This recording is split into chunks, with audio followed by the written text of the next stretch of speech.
고대로부터 지금까지 우리 부활주의를 맞이하면서 또 부활의 소망을 가지면서 함께 인사 나누는 그 인사법이 있습니다. 이것은 고안에서 최근에 근대 현대에 만들어진 게 아니라 고대로부터 이 신앙을 가진 그리스도인들이 그 부활, 주님의 부활하심을 소망하고 또 생각하고 그것을 믿으면서 인사했던 그 인사법이 있는데, 이렇게 두 사람이 이렇게 만나면 주님이 부활하셨습니다. 한 사람이 그렇게 얘기하면 다른 사람이 참으로 부활하셨습니다. 이렇게 이제 대화하는 형태로 그렇게 하는 건데, 우리 한번 같이 한번 해볼까요? 주님이 부활하셨습니다. 네, 예. 네, 할렐루야. 네, 주님께서 저희 짜고 한 건 아닌데 참 잘하셨습니다. 네, 예, 주고받고 참 잘하셨는데, 주님께서 부활하신 건 이게 참 우리에게 얼마나 큰 기쁨이고 소망인지 모릅니다. 우리 기독교의 진리에 있어서 쌍두마차다, 두 가지의 큰 기둥이다 그러면은 십자가의 죽으심 그리고 부활, 이것인데, 이 십자가의 죽으심, 이것이 참 중요합니다. 이 두 가지 중에 첫 번째죠. 십자가의 죽으심.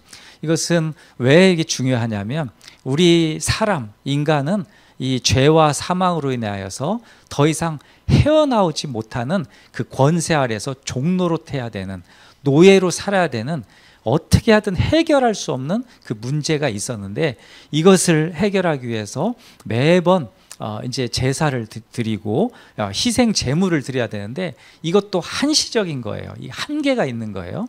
그래서 이제 예수님께서 오셔서 친히 예수님의 몸과 피를, 그 모든 것들을 다 들이셔서 희생 제물이 되신 거죠.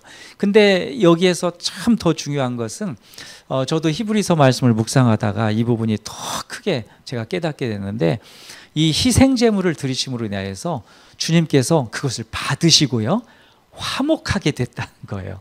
이 대목이 히브리서에서 굉장히 강조하고 있는 부분입니다. 그러니까 희생제물 드리셔서 주님이 받으셨다, 이걸로 그냥 우리는 알고 있었잖아요. 근데 히브리서에서 강조는 화목해 되었다. 우리 하나님께서 우리를 보실 때 아주 막 진노의 하나님 이렇게 되셨는데, 그 희생제물을 받으시고, 예수님의 희생제물을 그대로 받으시고, 주님께서 모든 진노를 다 푸시고 우리와 화목해 되셨다. 그래서 그 다음에는 지성소로 하나님과 만나고 연합하고, 성령님과 연합하고, 예수님과 삼위일체 하나님과 연합할 수 있는 그 길로, 또 거기에서 함께 먹고 마실 수 있도록 하나님께서 이렇게 인도하셨다. 이것이 십자가 죽으심, 거기에 다 담겨 있는 보석과 같은 의미입니다. 할렐루야. 그래서 죄와 사망에서 완전히 벗어지게 되고 주님과 화목하게 되고 하늘나라를 우리가 이제 소유하게 되는, 사모하게 되는 그런 은혜가 있는 것이죠. 이제 또 하나, 이제 오늘의 이제 중요한 부분, 이 부활인데, 이 부활은 사실 이 죽음으로만 예수님이 끝나셨다면은 이건 반쪽이에요. 반쪽이기 때문에 죽으시고 그래 우리 죽으심으로 은혜 받았어요, 화목하게 됐어요, 이렇게 되면은 그게 반쪽이거든요. 다시 사셔야 됩니다. 죽음에서 죽음을 이기셨다라는 그 영광의 증거, 그게 바로 부활이라는 것이죠. 죽음을 이기셨다. 만약 부활이 없고 죽음만 있다면 복음의 구원은 반쪽일 것입니다. 우리가 죽는 것으로 끝난다면 기독교가 일반 종교와 다를 바 없는 것이죠. 그러나 예수님은 십자가에 죽으시고 사흘 만에 부활하셨습니다. 그래서 요한복음 11장 25절 26절에는 예수께서 이르시되 나는 부활이요 생명이니 나를 믿는 자는 죽어도 살겠고 무릇 살아서 나를 믿는 자는 영원히 죽지 아니하리라. 그리고 마지막에 이것을 내가 믿느냐, 이렇게 말씀합니다. 우리 주님께서 부활하셨습니다. 이것을 믿고 소망하며 나가는 우리 모두가 되시길 간절히 축복합니다. 예수 그리스도께서 부활하셨고 마지막 날에 그리스도 안에서 죽은 자들이 다시 살아나고, 이어서 구원받은 우리가 그 부활에 참여하게 됩니다. 이 부활의 은혜가 얼마나 감동적이고 얼마나 감격스러운지 모릅니다. 그런데 이 부활에 있어서요, 아주 흥미로운 점이 있습니다. 이 순서인데, 부활의 순서가 크게 세 가지로 이렇게 일어나는데, 먼저는 우리 구주이신 예수 그리스도께서 그 죽음에서 다시 사시는 거예요. 요한계시록 1장 5절을 보면 이런 말씀이 있습니다. 또 충성된 증인으로 죽은 자들 가운데서 먼저 나시고 땅의 임금들의 머리가 되신 예수 그리스도, 이렇게 말씀하시는데요. 죽은 자들 가운데서 어떻게 일어나신다고요? 먼저 일어나시고, 이겁니다. 가장 먼저 죽은 자들 가운데서 일어나시는 것, 이렇게 되는 것이죠. 부활하시는 것. 그 다음 두 번째는 마지막 때에 천사장에, 주님이 오실 때 천사장의 나팔 소리와 함께 이 일어나는 현상이 있어요. 죽은 자들이 부활하는 것. 그게 이제 데살로니가전서 4장 16절에 나오는데 이런 말씀입니다. 주께서 호령과 천사장의 소리와 하나님의 나팔 소리로 친히 하늘로부터 강림하시리니 그리스도 안에서 죽은 자들이 먼저 일어나고. 아멘.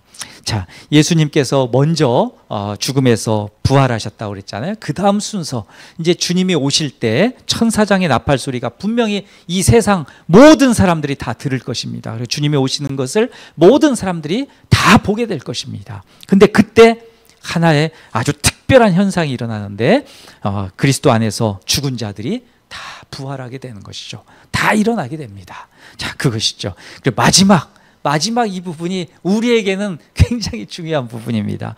주님이 다시 오시는 날에 우리가 부활한다는 거예요. 내가 부활한다는 겁니다.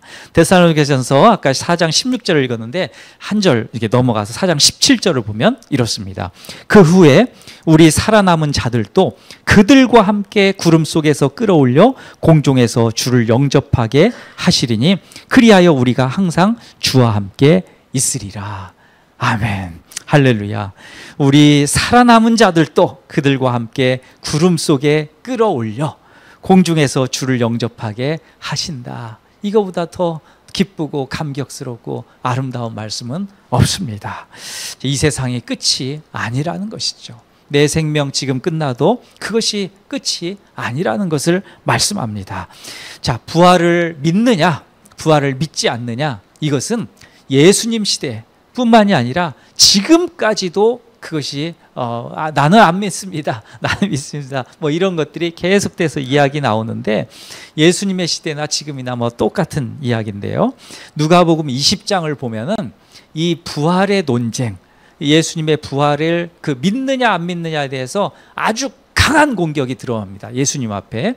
그런데 누가복음 20장은 예수님을 공격한, 아주 집요하게 공격하는, 그리고 아주 날카롭게, 그리고 다 그냥 때로 달라들어서 예수님을 공격하는 그런 장면이 거기에 있는데 그 주된 장면 중에 하나가 부활입니다.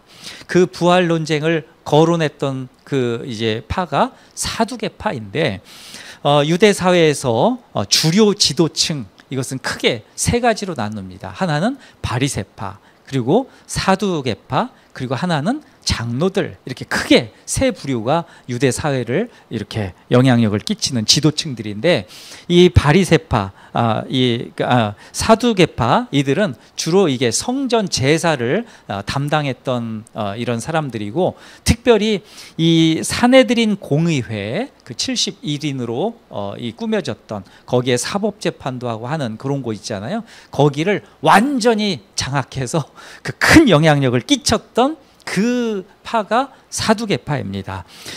최상위 엘리트 계층이라고도 할 수 있죠. 그런가 하면 이제 바리새파, 이 사람들은 주로 율법을 이제 필사하고 교육을 담당했던 그런 사람들입니다. 그러니까 어떤 그 율법이라고 했을 땐 토라죠. 모세 오경, 이것을 이제 다시 쓰고 하는 것들.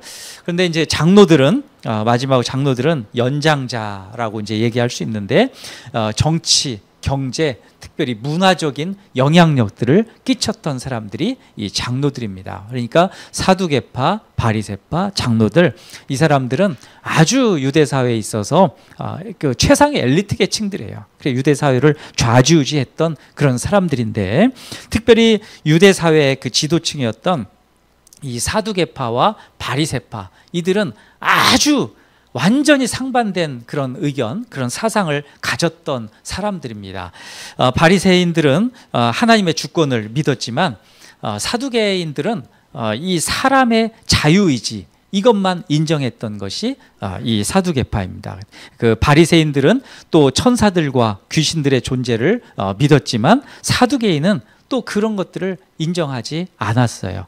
또 바리새파 이 사람들은 성경과 이 계시가 기록된 이 성문토라 그리고 구전토라, 성문토라라고 했을 때는 보통 이제 의미를 말을 이제 혼용해서 쓰니까, 그러니까 이게 학자들이요 말을 혼용해서 쓰면 굉장히 유식한 것처럼 되고 이게 또 다른 건가 이렇게 생각될 수 있는데, 성문토라라고 했을 때는 이 글자로 새겨진 성문화됐다라고 하는 그런 의미잖아요.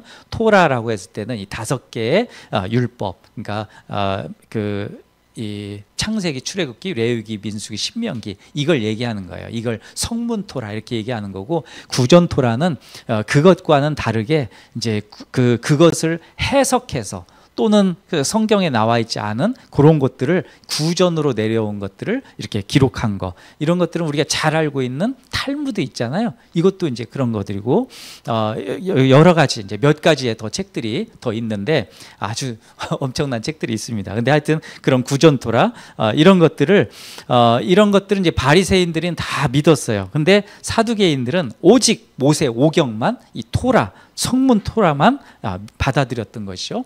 마지막 하나, 자, 바리새인들은 부활을 인정하지만 사두개인들은 부활을 부정했고, 천사들, 귀신들, 또 내세에 대한 다음 어떤 세상이 있다 이런 것들에 대해서 완전히 다 부정한 사람들이 사두개인들입니다. 그러니까 같은 유대인들 그 사회에 있지만 이렇게 갈려버린 그런 건데, 근데 사두개인들이 이토록 그런 것들을 부정했던 것은 토라에, 그러니까 모세오경에 이런 것들이 기록이 없다라고 해서 우리는 믿을 수 없다 이렇게 이제 된 거예요.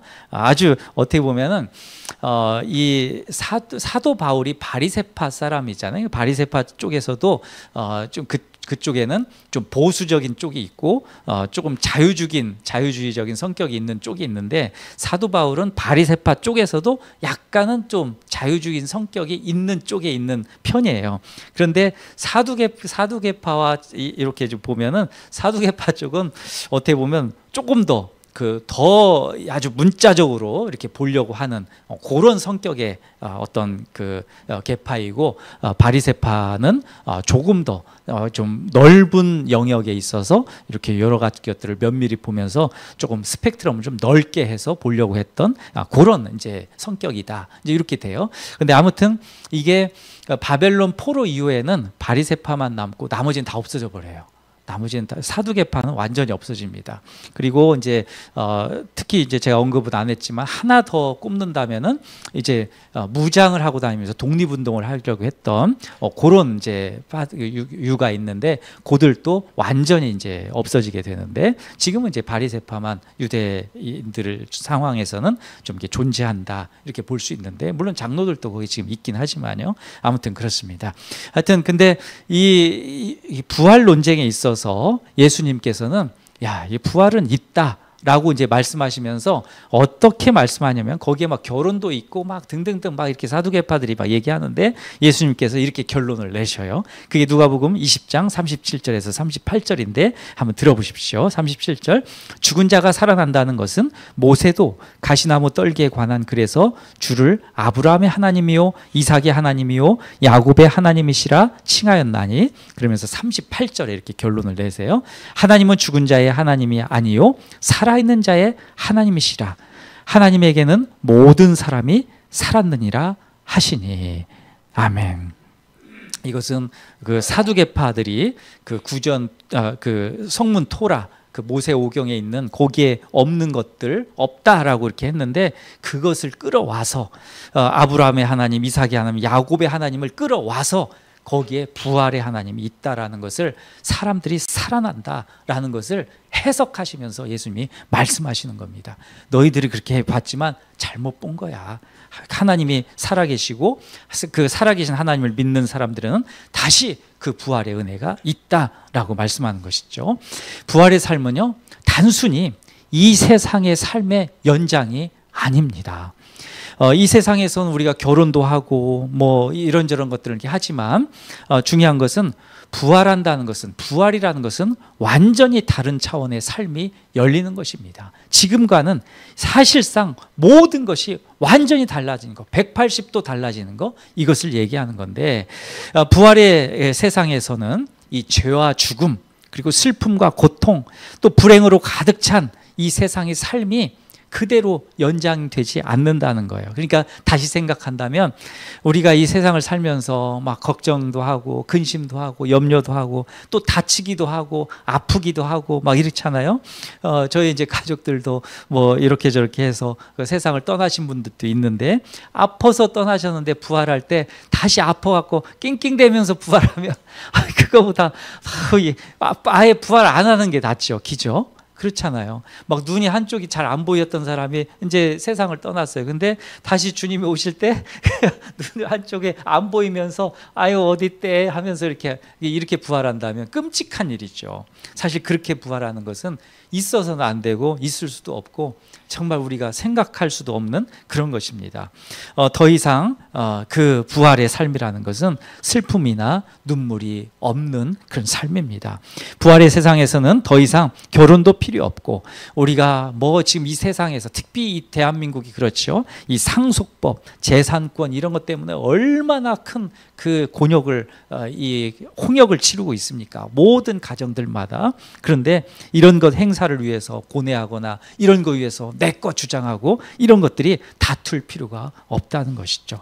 완전하기 때문에 풀레스, 그게 평안이고 그게 평화고 그게 샬롬이잖아요. 그것이 모든 것들이 다 완전하게 채워지기 때문에 그런 것까지는 이제 다툴 필요도 없고요. 완전한 것이죠. 완전한 그런 이 모든 그런 부활체로 주님께서 부활케 하신다는 것이죠. 자, 부활에 대한 믿음은 구원과 직접적으로 연결되어 있습니다. 예수 그리스도께서 십자가에 죽으시고 부활하심으로 우리도 새로운 영과 영광의 몸으로 부활한다는 것을 믿는 사람이 복이 있습니다. 이것이 구원의 복음이며 부활 신앙의 핵심입니다. 자, 십자가와 부활에 대한 것은 예수님께서 이제 승천하시고 이제 제자들이 이제 남았잖아요. 근데 12제자가 거기에 이제 결손이 났어요. 가룟 유다.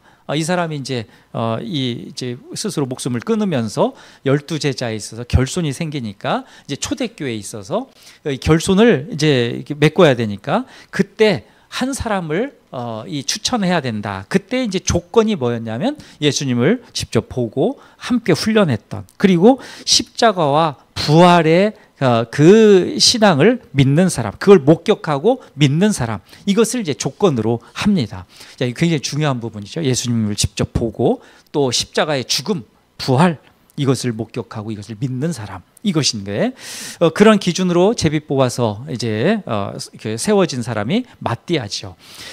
이들은 예수님의 십자가의 부활을 믿었던 사람들입니다. 그것을 세상에 전하게 되는데 이때 교회가 세워집니다. 그것이 사도행전에 나오는 초대교회입니다.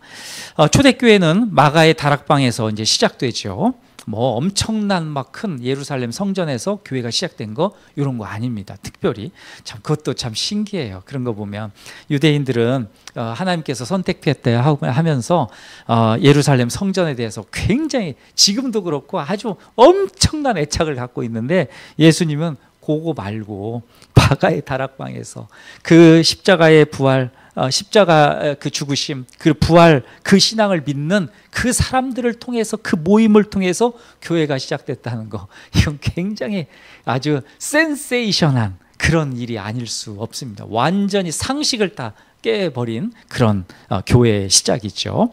하여튼 초대교회는 마가의 다락방에서 시작되는데, 거기에 이제 교회의 사명이 있죠. 교회의 사명은 역시 예수님의 십자가와 부활의 복음을 전하는 것입니다. 이게 교회의 사명이고 존재하는 목적입니다.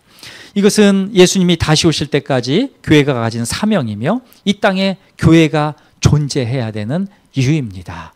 우리가 교회를 생각할 때 막 교회라는 것은 막 뭐 어떤 거고 막 이런데 저도 교회론을 이렇게 공부하고 하면서 교회론은 이게 파도 너무나 넓어요. 이 학자들이 막 만들어 놓은 것도 많고 또 특히나 이제 한스 퀸이라는 그분은 뭐 그게 몇 페이지입니까? 근 1000페이지 되는 그 교회론을 썼는데 아주 베개지 하면 딱 맞아요. 그 정도로 두껍고 그런 건데 하여튼 그 정도인데 아주 명쾌하게 아주 단순해요. 그러나 뭐 그런 것들을 다 종합해서 엑기스 핵심 한 줄로 딱 얘기한다면 교회의 사명, 교회의 목적 이유 그것은 예수님의 십자가와 부활의 복음을 전하는 것 그것입니다. 구원을 위해서 그런 것이죠. 자, 오늘 우리 교회도 하나님의 말씀으로 설립된 지 이제 10주년이 되었습니다. 우리 교회 주보 보면은 교회 설립 10주년 기념 예배 이렇게 써 있죠. 저도 교회를 처음 이제 시작하면서 이 교회 설립 이것을 어떻게 해야 될까 구상을 굉장히 많이 했을 거잖아요. 고민을 굉장히 많이 했는데 이 단어 하나 넣어도 참 의미가 있더라고요. 그래서 이 설립 이렇게 했을 때는 이 말씀으로 이 세워진다라는 측면에서 이렇게 설립이라는 이제 표현을 이제 쓰기도 하는데 물론 창립이라는 표현도 이제 쓰긴 하는데요. 저는 하여튼 설립이라는 표현이 조금 더 좋지 않나 이렇게 생각이 듭니다. 아무튼 그렇습니다. 그런데 우리 교회는 2015년 1월 4일 이렇게 주일에 수원시에 있는 마라나타 카페를 빌려서 9명이 첫 예배를 이렇게 드리는 것으로 시작했습니다. 그리고 그 해 4월 19일에 이제 공식적으로 주일 오후 예배를 원천동 618-2번지에서 이제 설립감사 예배를 드림으로 인하여서 하나님의 말씀으로 교회가 이제 설립되게 되었는데요. 교회 설립에 있어서 가장 큰 사랑으로 이 우리 교회를 섬겨주신 두 교회를 꼽지 않을 수가 없습니다. 먼저 기쁨의 동산교회인데 기쁨의 동산교회는 제가 6년 4개월 동안 청소년 사역으로 섬겼던 교회이고 제가 교회 설립을 할 우리 교회가 설립될 당시에는 사실 제가 사임한 지 2년이나 지났기 때문에 사실 이제 표현으로 본다면 좀 그렇지만 끈 떨어진 거 있잖아요. 2년이면 벌써 훌쩍 갔기 때문에 그리고 이제 잊혀질 수 있는데 그럼에도 불구하고 굉장히 큰 사랑으로 섬겨주셨고 지금도 같이 기도해 주시고 섬겨주심에 너무 감사드리길 뿐입니다. 그리고 다른 하나는 우리 동탄에 있는 하늘빛 우리 교회인데 거기는 제가 이제 안산의 기쁨의 동산교회 여기에서 나와서 이제 하늘빛 우리 교회에서 협동 목사로 그리고 또 교구 목사로 2년 동안 이렇게 우리 섬기게 되었는데 역시 우리 하늘빛 우리 교회도 마찬가지로 우리 교회가 세워질 당시에 굉장히 큰 사랑으로 우리와 함께 그렇게 동역해 주셨습니다. 너무 감사할 뿐이죠. 그리고 하나 더 감사하는 것은 이건 빼놓을 수 없는 것은 우리 교회 설립을 소식을 듣고 기쁨으로 재정과 기도로 또 봉사로 섬겨주셨던 목회자분들과 무명의 성도님들이십니다.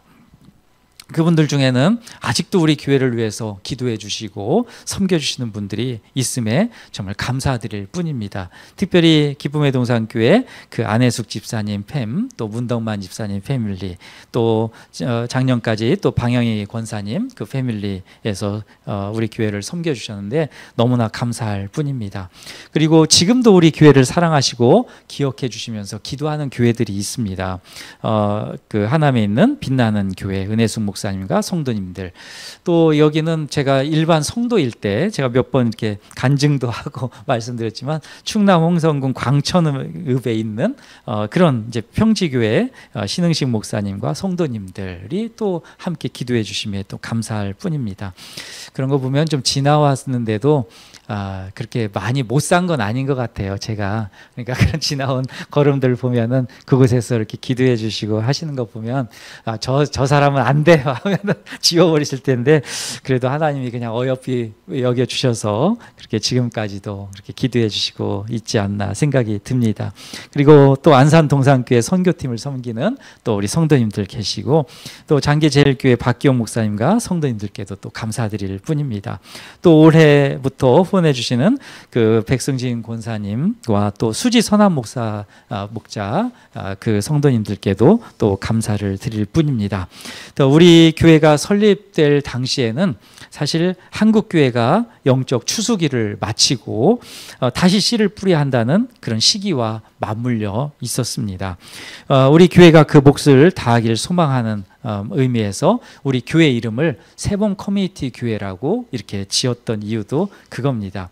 세봄 그러면 좋잖아요. 생기가 돋고 예, 새로운 영적 부흥의 시대, 어두워지는 시대이긴 하지만 새로운 영적 부흥의 시대를 갈망하고 열망하고 소망하고 사모한다. 그리고 영적 그런 세봄을 기다리는 공동체라는 의미가 세봄 커뮤니티 교회 그 안에 있습니다. 복음의 씨를 뿌리며 하나님 나라를 위해서 기쁨으로 걸어가는 교회다. 그런 의미인 것이죠. 또 우리 교회 비전은 이 말씀 경건 선교 공동체입니다. 로고스, 피에티, 미션 이렇게 영어로는 이렇게 썼는데 뭐 다 영어는 아니죠. 로고스는 이제 헬라어니까요. 영어하고 이제 헬라어하고 이제 섞어서 이제 쓴 건데 라틴어하고요. 근데 거룩한 하나님의 말씀인 66권 성경을 사랑하고 그 말씀이 경건한 삶으로 연결되고 또 땅끝까지 선교적 삶과 선교적 교회로 향한다라는 의미가 이 말씀 경건 선교 공동체 요 안에 이제 들어 있는 것이죠. 이 걸음 걸으며 시대의 그 구원의 생명을 이어가는 교회가 되고 또 우리 교회 가족들은 말씀의 복을 받아 지역사회와 한국교회와 세계 열방의 사랑의 편지가 되어기를 소망한다라는 의미가 여기에 담겨 있습니다. 참 멋지죠. 예, 말씀 경건 선교 공동체 로고스 피에티 미션. 그리고 피에티라는 것은 사실은 제가 이 용어도 굉장히 고민하면서 사용한 건데 경건이라는 이렇게 우리말로 번역하면 경건이라는 것인데 이건 개혁주의 신앙 그러니까 마르틴 루터로 시작돼서 존 칼빈 그리고 이 근현대로 오면서의 그 마틴 로이드 존스 목사님이라든지 등등 존 휘필드 뭐 이런 그러니까 개혁주의 노선에 있는 요 신앙을 우리가 따라간다라는 의미가 여기에도 걸려 있습니다. 다른 것 뭐 아니고 하여튼 좀 그런데 우리 세봄 커뮤니티 교회는 하나님의 말씀으로 세워진 교회입니다. 그러기에 하나님 말씀에 의지해서 하나님 나라를 위해서 걸어가야 하는 사명이 있는 것이죠. 그 길에 오늘 우리가 읽었던 본문인 시편 119편 105절 말씀이 있습니다. 주의 말씀은 내 길의 등이요 내 길의 빛이니이다. 이 말씀입니다. 간단하지만 참 이 한 줄의 말씀이 모든 것들 제가 뭐 장황하게 여러 가지 했지만 말씀드렸지만 주님의 말씀 따라가는 것 주님의 말씀이 내 길에 등불이 되고 또 내 길에 빛이 된다. 그 빛만 따라가면 사실 길을 잃어버리지 않잖아요. 아무리 칠흑 같은 그런 어둠 속에서도 빛 하나가 딱 있으면 그거 따라가면 그 약간의 빛 따라서 가면 어디 빠질 이유도 없고 거기로 이제 가게 되는 이런 것이죠. 제가 지난주에 이제 말씀을 각회 예배 끝나고 이렇게 이제 말씀을 교제하면서 우리 성일 형제님께서도 칠흑 같은 어둠을 말씀해 주셨는데 진짜 깜깜한 어둠 아무것도 안 보일 때 그때 등불이 필요하잖아요. 후레쉬도 필요하고 뭔가 하여튼 등불이 그런데 어디에 뭔가 이렇게 빛이 있고 그러면은 그 빛 저기에 인가구나 저기에 어떤 거구나 이렇게 좀 가늠할 수 있는 것이죠. 그게 바로 하나님의 말씀입니다. 시대가 아무리 어두워지고 시대가 아무리 여러 가지 각박해지고 시대가 자본주의로 시대가 완전히 악에 의해서 막 구렁텅이에서 수렁에 그냥 빠져 있는 것처럼 보이더라도 하나님의 말씀은 빛이십니다. 하나님의 말씀은 우리가 걸어가는 길의 등불이십니다. 이 길을 따라갈 때 주께서 우리에게 주셨던 십자가의 사랑 그리고 부활의 그 은혜를 우리가 경험하면서 하나님 나라를 향하셔서 또 주님이 다시 오실 날 우리가 장차 천사장의 그 나팔 소리가 있을 때 함께 주님과 부활하고 죽은 자들 가운데서 부활하면서 주님을 찬송하며 하나님 나라의 영광으로 들어가게 하실 것을 믿습니다. 그런 은혜가 우리 모든 성도님들 가운데 그리고 우리 이 나라 민족 우리 동아시아 열방 가운데 그렇게 이어지기를 간절히 축복합니다.